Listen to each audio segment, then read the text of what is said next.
വേതനാനുകൂല്യം നിഷേധിക്കുന്ന കേന്ദ്ര സംസ്ഥാന സർക്കാരുകളുടെ നിലപാടിൽ പ്രതിഷേധിച്ച് അതിജീവന സമരത്തിനൊരുങ്ങി സ്കൂൾ പാചക തൊഴിലാളികൾ. ഈ മാസം 22 മുതൽ 26 വരെ സെക്രട്ടേറിയറ്റ് നടയിൽ അതിജീവന സമരം നടത്താനാണ് പാചക തൊഴിലാളികളുടെ തീരുമാനം. അതേസമയം ഒരു വിഭാഗം തൊഴിലാളികൾ അതിജീവന സമരം ആരംഭിച്ചു കഴിഞ്ഞു. സംസ്ഥാനത്തെ സ്കൂൾ പാചക തൊഴിലാളികൾക്ക് ആശ്വാസം നൽകുന്ന നടപടികൾ മുൻ സർക്കാരുകൾ സ്വീകരിച്ചിരുന്നുവെങ്കിൽ അതിനെ പാടെ അവഗണിക്കുന്ന നിലപാടാണ് പിണറായി സർക്കാർ സ്വീകരിക്കുന്നത്. കഴിഞ്ഞ ഫെബ്രുവരി മാർച്ച് മാസത്തിലെ ശമ്പളം പോലും ഇനിയും പാചക തൊഴിലാളികൾക്ക് ലഭിച്ചിട്ടില്ല.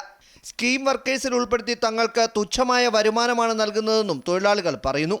അനധികൃതമായി പിരിച്ചുവിടൽ ഉൾപ്പെടെയുള്ള പല കാര്യങ്ങളും നടക്കുന്നതോടൊപ്പം തന്നെ കഴിഞ്ഞ 2-3 വർഷമായിട്ട് 3 മാസം എത്തുമ്പോഴാണ് ഈ തൊഴിലാളികൾക്ക് ശമ്പളം ലഭിക്കുന്നത്. അതും നിരന്തരമായി വിദ്യാഭ്യാസ മന്ത്രി ശിവൻകുട്ടിയുടെയും ബിന്ദുവിൻ്റെയൊക്കെ ഓഫീസ് പഠിക്കലും വീട്ടുപടിക്കലും നിരന്തരമായി സമരം നടത്തുമ്പോഴാണ് 1 മാസത്തെ ശമ്പളം ലഭിക്കുക. സ്കൂൾ പാചക തൊഴിലാളികളെ 2013 മിനിമം വേതന പരിധിയിൽ കൊണ്ടുവന്നെങ്കിലും ആദ്യ പിണറായി സർക്കാർ ഈ ഉത്തരവ് മരവിപ്പിച്ച് തൊഴിലാളികളെ സ്കിൽഡ് ലേബേഴ്സിന്റെ ഓണറേറിയം പറ്റുന്നവരാക്കി മാറ്റി.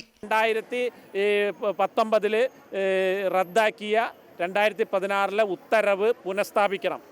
അതിൽ പറഞ്ഞുള്ള 250 കുട്ടികൾക്ക് തൊഴിലാളി, ഡിയർനെസ് അലവൻസ്, വെയിറ്റേജ്, ആശ്രിത നിയമനം, ഇൻഷുറൻസ് പരിരക്ഷ, ഈ വക കാര്യങ്ങൾ പുനഃസ്ഥാപിക്കണം. അതേപോലെ തന്നെ 6 മാസത്തിലൊരിക്കൽ ഹെൽത്ത് കാർഡ് എടുക്കുന്നത് വർഷത്തിലൊരിക്കലാവണം. അതിന് വലിയൊരു ചെലവ് വരുന്നുണ്ട്. അയൽ സംസ്ഥാനമായ തമിഴ്നാട്ടിൽ 1.25 ലക്ഷത്തിലധികം വരുന്ന സ്കൂൾ പാചക തൊഴിലാളികളെ സർക്കാർ ജീവനക്കാരായി അംഗീകരിക്കുമ്പോഴാണ് തുച്ഛമായ വേതനത്തിൽ വിരമിക്കൽ ആനുകൂല്യങ്ങളോ പെൻഷനോ സാമൂഹ്യ സുരക്ഷാ ആനുകൂല്യങ്ങളോ ഇല്ലാതെ സംസ്ഥാനത്തെ 20,000-ഓളം വരുന്ന സ്കൂൾ പാചക തൊഴിലാളികൾ ജീവിതം തള്ളി നീക്കുന്നത്. അമൃത ന്യൂസ്, തിരുവനന്തപുരം. വേതനം കൃത്യസമയത്ത് നൽകാൻ സർക്കാർ തയ്യാറാകണമെന്നാണ് ജീവനക്കാരുടെ പ്രധാനപ്പെട്ട ആവശ്യം. ഈ 10,000 രൂപ നമുക്ക് സാലറി ആയിട്ട് ലഭിക്കുമ്പോൾ അത് 4 മാസമായാലും നമുക്ക് കിട്ടുന്നില്ല. അപ്പോൾ പിന്നെ ഞങ്ങൾ എങ്ങനെ ജീവിക്കും? ഞങ്ങളുടെ വീടുകളിൽ ഞങ്ങൾക്ക് മറ്റൊരു വരുമാനം ഉണ്ടെങ്കിൽ നമ്മളിപ്പോൾ ഈ ജോലിക്ക് ഇറങ്ങി തിരിക്കുമോ? അപ്പം നമ്മൾ അങ്ങനെ കഷ്ടപ്പെട്ട് വളരെ പ്രശ്നങ്ങളും പ്രതിസന്ധിയായിട്ടാണ് ഇപ്പോൾ ഈ കാലഘട്ടത്തിൽ നമ്മൾ പോകുന്നത്. അപ്പം നമുക്ക് കിട്ടുന്ന ഈ 4 മാസം എത്തുമ്പോൾ കിട്ടുന്നത് ഈ 4 മാസത്തെ ശമ്പളം ഒന്നിച്ച് നമുക്ക് കിട്ടുവാണെങ്കിൽ കുഴപ്പമില്ല. പക്ഷേ 4 മാസത്തെ ശമ്പളം ഒന്നിച്ച് നമുക്ക് കിട്ടുമ്പോൾ തരുന്നത് 1 മാസത്തെ, ആ 1 മാസത്തെ തരുന്നതിൽ 1000 രൂപ വെട്ടിക്കുറച്ചുകൊണ്ട് അതവർ പിടിച്ചു കുറച്ചെന്ന് പറഞ്ഞാൽ അത് മാറ്റി വയ്ക്കാം. അത് കേന്ദ്ര വിഹിതം കിട്ടിയില്ല.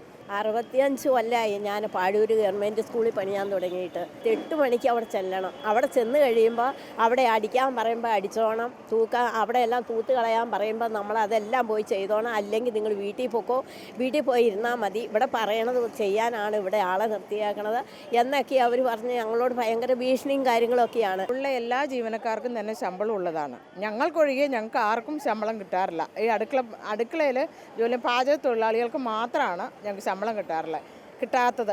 ഈ പണി കൊണ്ട് തന്നെ നമ്മൾ ജീവിക്കുന്ന എന്നെയൊക്കെ സംബന്ധിച്ചിരുന്നിട്ട് ഒരു സ്കൂളിൽ 250 പിള്ളേരിൽ കൂടുതലുള്ളവർക്ക് 2 പേരെ വെക്കണം എന്നാണ് നിയമമുള്ളത്. പക്ഷേ എൻ്റെ സ്കൂളിലൊക്കെ എനിക്ക് കൂടുതൽ പിള്ളേരുള്ളതാണ്. അതിൻ്റെ ഒരു നിയമമോ കാര്യങ്ങളൊന്നും ഇതേവരെ വന്നിട്ടില്ല. അപ്പം നമ്മൾ തന്നെയാണ് ഇത് ചെയ്യുന്നത്. പിന്നെ എന്താണെന്ന് വെച്ചാൽ ഒരാളെ പോലും നമ്മുടെ കൂടെ നിന്ന് ഹെൽപ്പ് ചെയ്യാൻ നിർത്തിയിട്ടുണ്ട്. നമ്മുടെ ശമ്പളത്തിൽ നിന്ന് എടുത്ത് ബാക്കി അവർക്ക് നമ്മുടെ ശമ്പളത്തിൽ നിന്നാണ് കൊടുക്കേണ്ടത്.